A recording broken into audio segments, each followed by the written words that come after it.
oh blah blah, like the song, blah la la, how the light goes on. Oh blah dee, oh blah blah, like the song, blah la la, how the light goes on. This is one of my favorite songs of the Beatles. Actually, I spent time researching information about them, and I found three tools that they gave to music industry.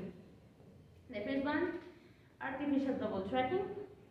The second one, the loop, and the last one, the album, the concept album.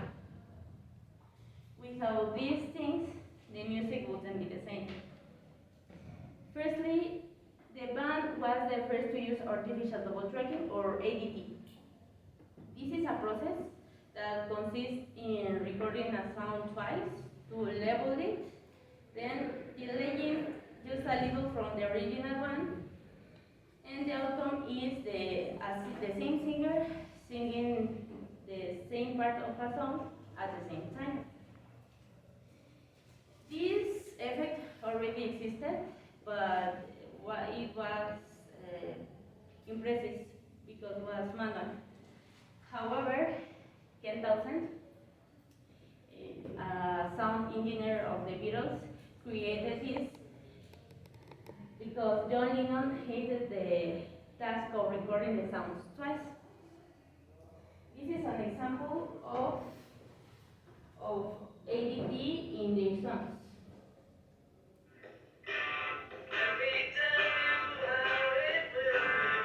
This is the George Harrison voice. In the next one, it's the same song but in live.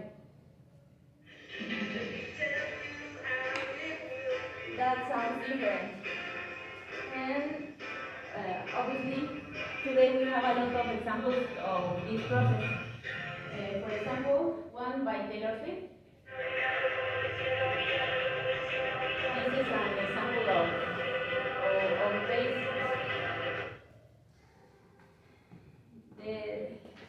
Secondly, the band was the first to use the loop.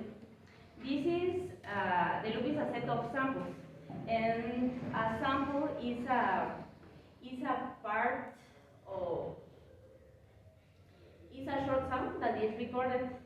Therefore, the loop has repeated samples in a part of a song or in the whole song. These songs already existed, but in a shapeless way. This work is from Karl-Heinz Stockhausen, but the Beatles improved this technique. They improved this technique. That sound sounded like Gabriel, and that sound is repeated during the whole song. This song is more on every notes, and a clear example of this kind of sounds in our days is one of by Harry Styles. That iconic sound is a loop because it's repeated over the song.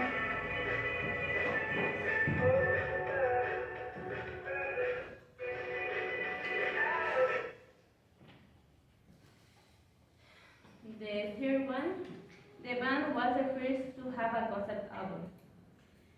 The concept album has a central idea where all the songs has a connection with each other. In 1969, the Beatles released their first concept album. It was Sgt. Pepper's Lonely Hearts Club Band. These songs, all the songs of that album were performed by a fictitious band, the Sgt. Pepper's Lonely Hearts Club Band. But in that moment, the Beatles weren't the Beatles, were that band. Actually, there is a song that talks about of Sgt. Pepper's. 10 years later, Pink Floyd released their own concept album. The Walk, this is an iconic one because the album has a story, has a story in common. In conclusion, music industry has great tools to make wonderful music, such as artificial double tracking, the loop, and the concept album. However, thanks to the Beatles' needs and creativity, those tools came up. They wrote a song called Thank You Girl. But if I wrote a similar song, the name was Thank You